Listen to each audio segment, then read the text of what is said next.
G'day and welcome to NBL Heat Check, our check-in on what's happening around the hoops world, who's running hot, who are the movers and shakers, and who's on the radar, who's maybe flying under the radar as we head toward the NBL 25 season. We're in the thick of the off-season. There is playoffs happening all around the world and things are getting pretty serious in a lot of competitions, no matter where in the hoops world you're watching. Joel Peterson is my name, the co-founder of Airtime Scouting. Michael Houben is with me again. Mick, good to see you and really excited to jump into plenty in today's episode. Yeah, mate, really pumped. We've got a lot of names to get through and we're getting to the pointy end in a lot of international seasons, so a lot of fun stuff to cover. It is really getting down to the business end of things. We do have a couple of things to get to before we get really into the nitty-gritty, because there's been a couple of eye-catching things happen in the last couple of weeks. The first one to me wasn't necessarily the visual of Milton Doyle's game winner in the Puerto Rican League, but it was the commentary. As someone who that's dear to my heart, the audio was just as good as his game winner. Let's take a look at it. Rebote de Doyle, quedan 15 segundos, al ataque los indios, la tiene Matthew, la quiso Matthew, de tres no pudo. El rebote es de Doyle, Doyle con 8 segundos, se levanta Doyle, ¡canasto! ¡Canasto! ¡Canasto! Milton, Milton, Milton, Milton, Milton Doyle, Milton Doyle, se quiere caer el palacio, no me lo puedo creer.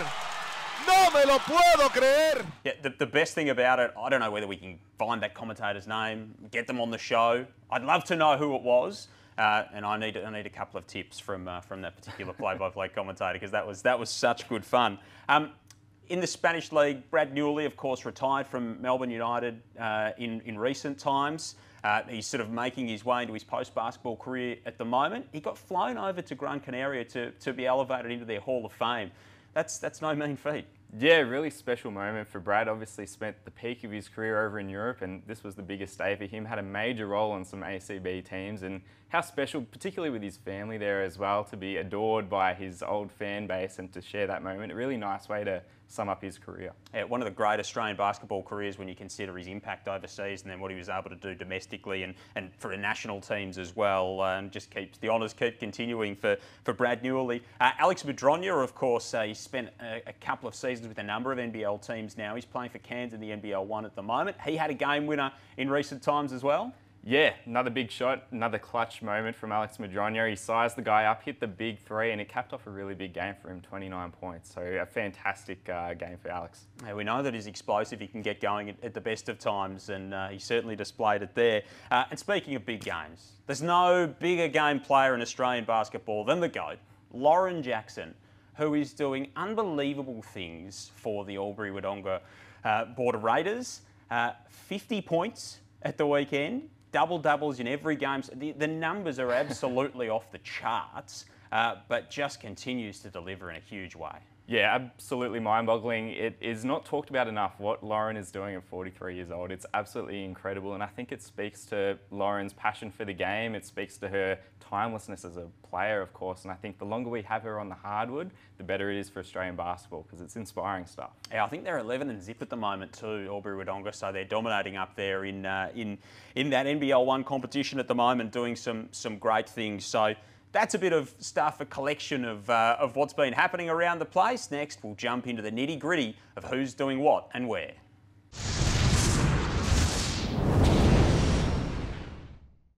Let's head abroad now. There's some really good things happening for players right around the world. Let's start in the US. Taron Armstrong's been at the G League Ignite camp recently. There's been a lot of NBA buzz around him for a while now. Of course, the Tasmanian with the Cairns Taipans. It's been floated that he's going to make that step up to the NBA level. Do you think it's looking more likely based on what we've seen from him in recent times? Yeah, it's a really interesting situation. This one, Taron has quietly become auto-eligible as a result of his age, and so we saw him at the camp here. So he's got a couple of options ahead of him. He could either be starting for the Cairns Taipans next season, or he could have an NBA opportunity, both very good outcomes for Taron. And he put his best foot forward in this camp. His second game in particular was fantastic. Had a plus 24, knocked a couple of threes down and passed the way that we know he always does. Now, does that mean he's going to bump up into the top 60 and get drafted? I don't know, but it could increase his chances of getting a two-way contract. And look, if that happens, I think the Cairns Taipans will have to really reevaluate their off-season. They'll have to go get an import point guard to go and replace him. and that'll really throw a spanner in the works. When you watch Taran Armstrong, what jumps out to you in terms of the translatable skills to get to the next level? Yeah, this is why Taran had buzz so early in his college career. He has rare positional size and rare passing ability. You know, you look at the reason Josh Giddey got drafted so early in the draft. It's a rare skill set to have. The biggest thing for Taran is going to be rounding out his scoring skill set. If he can score at the rim, if he can shoot the three more consistently, that's going to really help his chances going forward. Speaking of NBA experience in the G League, Jack White signed by Melbourne United since we last met. Of course, an NBA champion. His Denver Nuggets just knocked out of the playoffs in the NBA at the moment, but this is a massive get for Melbourne United. Absolutely monumental signing for them, and it's exciting on multiple fronts because you have Luke Travers, who presumably will be going on to an NBA opportunity now. That's really exciting for him. But as far as Melbourne's concerned, this is really exciting. This has to have been their plan A option, arguably an upgrade even. You're talking about a guy with NBA experience, a guy with Boomers experience, and of course, experience with Melbourne United as well. It's a very exciting signing for Melbourne United. Even if they do lose Luke Travers to greener pastures, so to speak, Jack White coming back is a massive addition.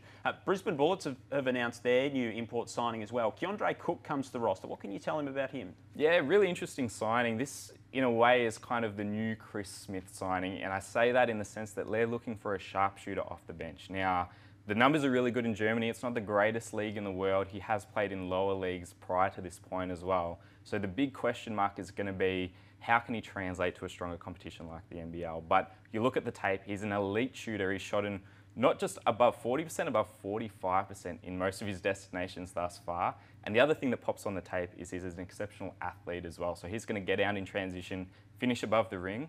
The thing that I'm going to be looking for, can he defend at a high level, and is he a high IQ player? That's going to be the difference between another Chris Smith type, which is a spark plug off the bench, or a real cornerstone to a winning NBL roster. So some work for Justin Schuller to do in terms of trying to find the pieces around him at the moment. Tanner Groves is Kansas' new signing, the big man. What do you make of him coming into the NBL based on the off-season he's had?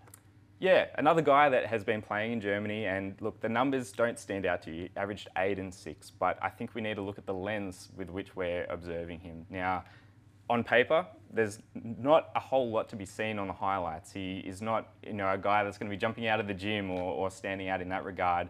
But if we dig a little bit deeper, this is a guy that's 6'9", 6'10", he's got a good frame on him, and he's really skilled offensively. He can score inside. He can also score outside with the three ball. It reminds me of what Sam Menenga was doing for them last season, and I think that's intentional.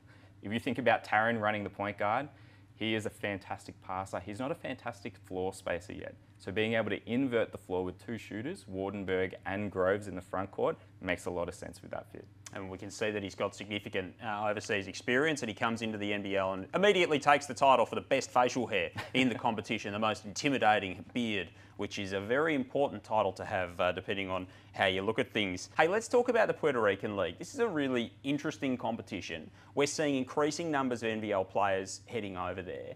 It's got a really rich history though. It's almost 95 years old, the Puerto Rican League. It's probably risen to prominence in the last few years, particularly from an NBL sense. There's plenty of good things happening there. There's plenty of players making good money and doing good things over there. What have you made of sort of casting an eye at this competition? Yeah, look, we touched on it last week. Obviously a beautiful place to go and play basketball, and the money is exceptional over there as well. But it's also really game heavy. These guys have a 44-game season, so it's fantastic for keeping the conditioning up. And they get to play against some fun players as well. A lot of ex-NBA names this season. Emmanuel Mudiay, Ed Davis, Rondé Hollis-Jefferson, to name a few. So it's a really fun league to play in and a really fun league to watch as well. I did look up on one tourism website. It said that it was rum-drenched and sun-soaked, and I thought, yeah, that's not bad. Of course, Puerto Rico roughly translates to rich port. So that's also not bad if that's the way that you're looking at things. Country of about 3.5 million, so there's 12 teams in this competition all up. Puerto Rico, it's not a country, so to speak. It's a territory of the United States, so it's not one of the states of the Union, but it does have its own government and that kind of thing. It's a bit of a background of the place. Of course, it's in the Caribbean, so island nation, pretty tropical climate, nice place to play. We've seen a lot of players go through there in recent times. Christian Doolittle's one at the moment, who's doing some really good things and coming off a great season with Perth. After playing in this league, he's gone back there and continues to excel. Yeah, Doolittle is a mainstay in this league at this time of year. He's been playing there since 2019, but this might be his best stint yet. If you look at these numbers, he's come out firing. I think the assist rate is a really interesting figure as well, because that's something we underrate with Doolittle's game. He's someone at 6'8", he can handle the ball, make great reads. And if you're thinking of the Perth Wildcats, they're coming in with a largely similar roster next season. They need internal improvement, and Doolittle's a guy that could step up and have a big year next year. John Ridley would be certainly hoping for that. Milton Doyle, we saw his game winner earlier. Of course, the commentary, the beautiful Milton Doyle in the commentary. He's playing for Mygas, which is also known as the city of pure waters. That is something that Milton Doyle, I imagine, can find very, very often as he's splashing in jump shots, and he's doing plenty of it at the moment. Absolutely, yeah. No, he's having a really solid season, struggling with the efficiency a little bit, but that's not new to Milton. The two things he always brings to the table, though, he hits big shots. We saw that before. And his team wins games. They're third on the Puerto Rican ladder right now. So some great conditioning for Milton, and I'm sure we'll get to see some more big shots next season in the NBL. Absolutely. He's a bucket getter, is Milton Doyle, and he's a champion in the NBL as well, and he was a big part of that Tassie team. He's doing some good things at the moment. Let's head to Europe. Last time we spoke about Jordan Hunter, who was playing in the land of cured fish. We love Latvia. It's a great place. He's playing there for Riga Sally. He's been doing some good things. They've been in that championship series of recent times, and again, he continues to put up some strong numbers. Yeah, this is it, crunch time. They're in the final series right now. Geordie's having an inconsistent series. His first game 1 was fantastic, a quiet game 2 and 3, but game 4 was really big, 17 and 8. Now, these guys are down 1-3. It's a 7-game series, so they'll be trusting that Geordie has another big game 5 to keep them in contention. Yeah, absolutely, because there's plenty of it. We know that Geordie Hunter can win championships, right? He's a player that breeds success, so hopefully he can get the job done there.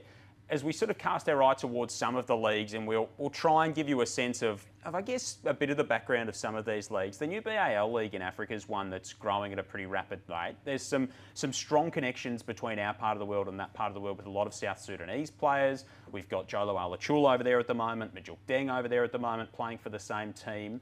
This is a pathway that's looks like it's going to grow in years to come.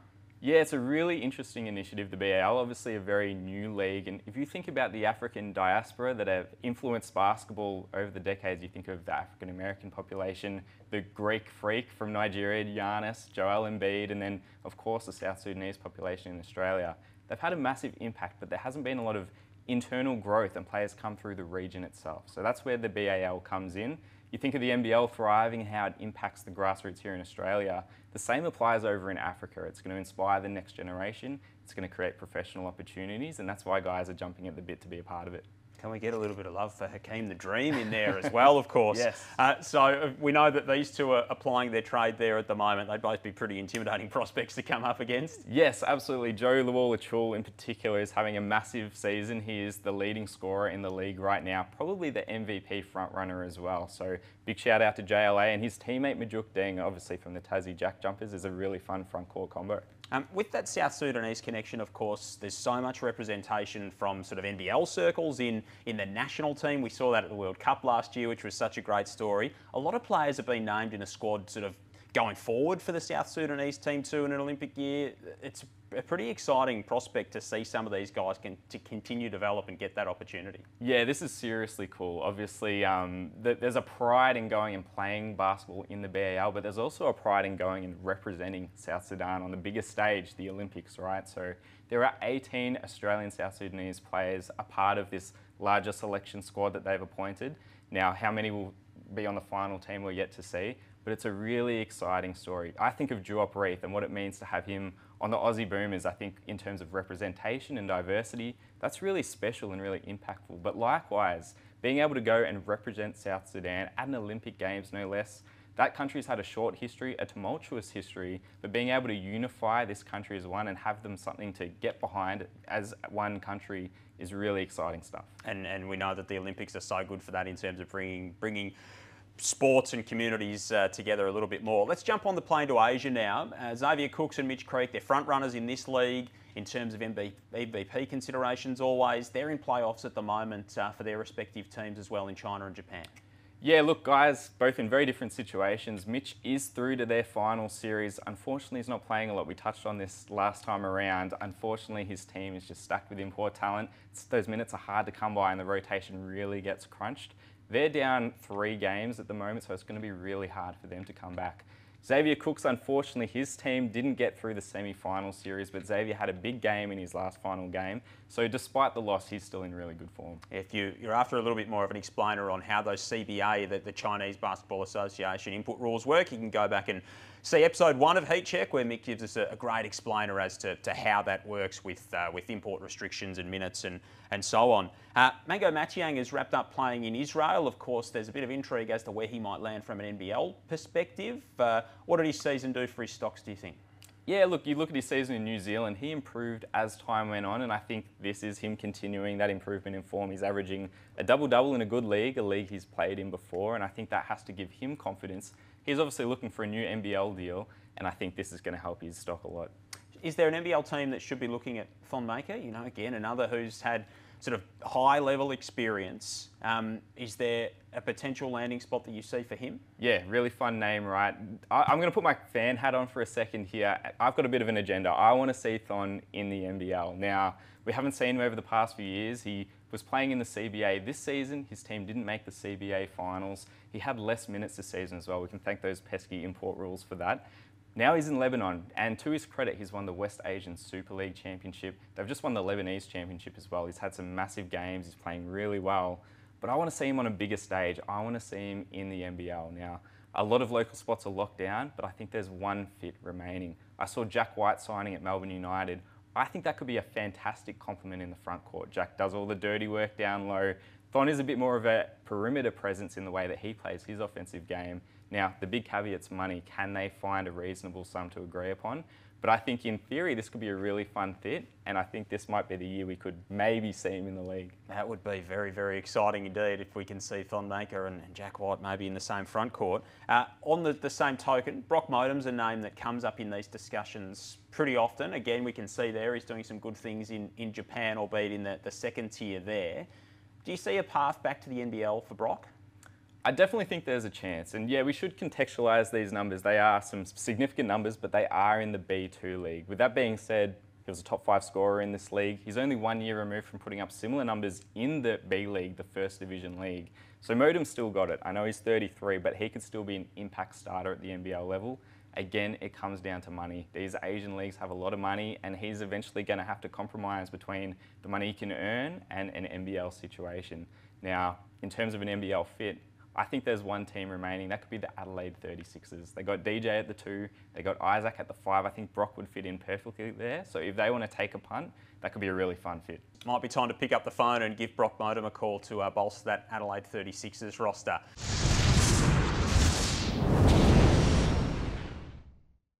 Let's take a look at what's happening locally. Some great performances in the NBL 1. We see this so often. One man who had a great playoffs was Will Hickey. He was an absolute star for the Illawarra Hawks. Unfortunately, he is not the best performing player at your club when Lauren Jackson is also there. Bad luck, Davo. Sorry about that, but you're not going to get the chocolates. However, they're pretty spectacular numbers. Yeah, pretty amazing. I think Davo might be in the running for MVP in the men's side of the division at least. And these are fantastic numbers. It's a great indicator for Davo's season to come. I think when we saw his season pass with Illawarra, he really established himself on the defensive end of the floor. His ability to impact games with his energy was amazing.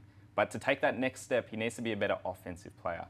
25 points, 8.2 assists, it's pretty good numbers. It's a good indicator. I don't think he's going to get the ISO plays or the post-ups he's maybe experiencing right now. But being a secondary side creator and hitting his spot-ups at a consistent rate, that's going to give him a bigger role next year. A team that went all the way this season in the NBL, of course, was the Tasmania Jack Jumpers. Anthony Drimmick came across from the 36ers to Tassie. Big signing for Scott Roth. Played a really critical role in their championship run. And he just continues to dominate in the NBL 1 Central. Yeah, this is really nice to see. When I think back to the grand final series, he had quite a quiet series. He didn't take a lot of shots at all, really. But this goes to show what a quality player he is. And he's just shooting the lights out. He's at above 50% from 3 right now. He's been an inconsistent shooter across the context of his whole career. And I think this might be a good indicator that he's going to come in next year and be shooting at his absolute best. Will Magnay was another who dominated in those playoffs, had some really big games at times. He was such an energy player for the Jack Jumpers. He's linked up with the Gold Coast Rollers in the NBL 1 North, and as you can see, he's been productive as usual, and the rim protection that he provides is a real standout as always. Yeah, I'm glad he had a little break after the grand final series because he put everything out on the floor in that series. But he's back on the hardwood, he's blocking everything, he's dominating the paint. And it's just really fun to think that you can go down to your local NBL 1 club and see a guy with NBA pedigree playing. I went down to Waverley the other day and saw Dejan Vasiljevic play. It's the same with Magnay up north. Just really fun to think of someone of this calibre is just playing locally at this time of year. Yeah, absolutely, and it's not only in the metro areas, of course, that the competition expands regionally as well, which is such an exciting prospect. Still in the north, not far away from where Will Magnay is applying his trade, is Matt Kenyon with North Gold Coast, and he's putting up some really big numbers, especially in the rebounding category. That's right. I've been watching a little bit of NBA playoffs in between all of these European games, of course, and Matt Kenyon reminds me of one guy, Josh Hart of the New York Knicks. He's a guy on the wing, does all the dirty work, well-conditioned, can play 40 minutes if you want him to, and he's nearly leading the rebound count in the entire conference as a two-guard. It's absolutely exceptional. And this is why he's on an NBL roster. It's about doing the little things to help teams win without having the ball in your hand. I reckon Matt Kenyon either got very, very excited by that comparison to Josh Hart, who plays every second of every game, or very, very nervous, and I'm not really sure which one it was. In the West, over at East Perth, Sunday Detch, of course, he's plied his trade for the Adelaide 36ers in recent seasons. He's having an impact in that competition. Yeah, Joel, I don't think we saw enough of Sunday last season. We know he is a quality NBL role player, and he's showing it right now. This is the great thing. These guys may not get a lot of opportunity during the NBL season sometimes, but then they go and play their trade in the NBL 1, and they get to remind everyone and themselves of how good they are as players. We wanted Scotty Ninnis to pick up the phone a couple of moments ago with the Adelaide 36ers. We do have a couple of players of interest that we're going to take a look at that have maybe burst onto the scene in the last little while, and the Sixers have signed a new one. Ben Grishty comes to their team out of UC Riverside, another prospect to come out of that college program in the US. He's landed with the 36ers of recent times. What do you make of this signing? Yeah, another signing for Adelaide and another local kid that seems to really be a point of emphasis for these guys. He's played a couple of years in college, and the exciting thing about Ben, obviously he's 6'11", that's professional size, but his point of difference is he can really shoot the rock. He is a stretch five through and through. Now, it might take a couple of years for him to develop physically and be an NBL level contributor, but long term, there's definitely legs to this signing. And Roman Cialipa is another who continues to just put his name up in lights. He's in the conversation. He's a really exciting prospect, and he's another one who's going to be a big watch for this NBL season. Yeah, Roman is super fun. One of the best and most exciting young players we've had come through in a long time. It's highlight reels every single game in NBL 1, and the production's matching it. He's doing fantastic work up north. Now, I think an NBL signing could be imminent. I think that's the next step for him. Whether he's an immediate NBL contributor or not, it's hard to say. He's quite a polarising player. Obviously, the athleticism is NBA calibre, but it's the shooting and the other elements of his game which are really going to round his game out and make him a difference maker. He's going to be a highlight factor, as you said, no matter where he goes, that's for sure. Kyle Zunic, of course, plays. He's been playing with the Wildcats of late. He's playing his trade in the NBL 1 South with the Keilor Thunder at the moment, so a bit of a sea change for him in terms of coming from the West Coast over east, but he's putting up some really solid numbers. Yeah, never really got to carve out his role in Perth, but he's a quality player. He's been doing this for a long time, and this is the challenge for a lot of these Australian guards. There's just so many quality ones to pick up a roster spot. Now, he's obviously doing himself with some great favours with these numbers, but it remains to be seen whether that will parlay into an NBL contract. Of course, college teammates of Xavier Cooks as well at Winthrop, so there could be a reunion on the cards there. Who knows? When we finish up next, we'll take a look at the NZ-NBL.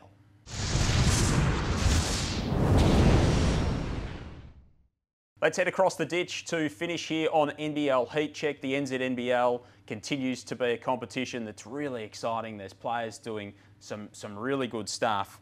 Rob Lowe's one, who, of course, the Kiwi big man, He spent a little bit of time with Melbourne United in the last NBL season. He's linked up with them, having re-signed now to spend a bit more time with them as we head toward NBL 25. Yeah, I am so glad that this guy is unretired and still playing basketball, because he has so much good basketball left in the tank. He's got size, he's got IQ, and he's got a great deal of skill. They're all the indicators for longevity in a career. And he was fantastic in his little cameo for Melbourne United last season. I'm excited to see him in a bigger role coming into next year. But he's doing some amazing stuff in the New Zealand League right now. These are near MVP numbers. He's got the intangibles too. He's got the leadership, he's got the experience, sort of that can really build out a team and fill things out nicely. Of course, Corey Webster's another one who didn't have his contract picked up by the Perth Wildcats, so he's in need of a new home. As we've come to expect, he's a scoring machine. He's showing that at the moment. The teammate of Rob Lowe, so they're both averaging around 22 points a game, those two. Could he be playing himself into a new deal? Yeah, New Zealand is very comfortable in, and I think he always puts up numbers like this. What is really interesting for me is the 8.3 assists. This is the sort of player that Corey can be in the latter stage of his career, turning into a bit of a backup point guard, looking to facilitate a little bit more. We know him as a scorer previously. Now, he had a quiet year with Perth this past season, but the year prior, he had 14 points a game or nearly 40% from three. So Corey definitely has a little bit to give. Whether the fit's there on an NBL team or not, we'll have to see.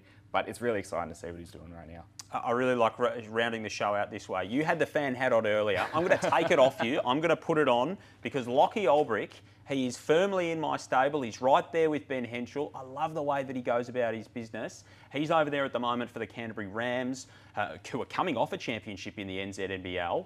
20 points, 12 rebounds. He's been jamming things all over the place. He's such good fun to watch. Yeah, let's make it two hats because I'm a big Olbrich fan as well. These numbers are phenomenal. He had a pretty quiet year at Illawarra, obviously his first professional year as well, but I think he is destined for bigger things this coming season. Now, these numbers are great all round, but he had a particularly exciting performance against his teammate, Sam Froling. He had 22 and 12. Sam was held to 13 points, so a little bit of rivalry there between the Hawks. Lockie's so talented. He's 6'10", he can handle the ball, make plays off the dribble, footwork, touch, there's so much to like here.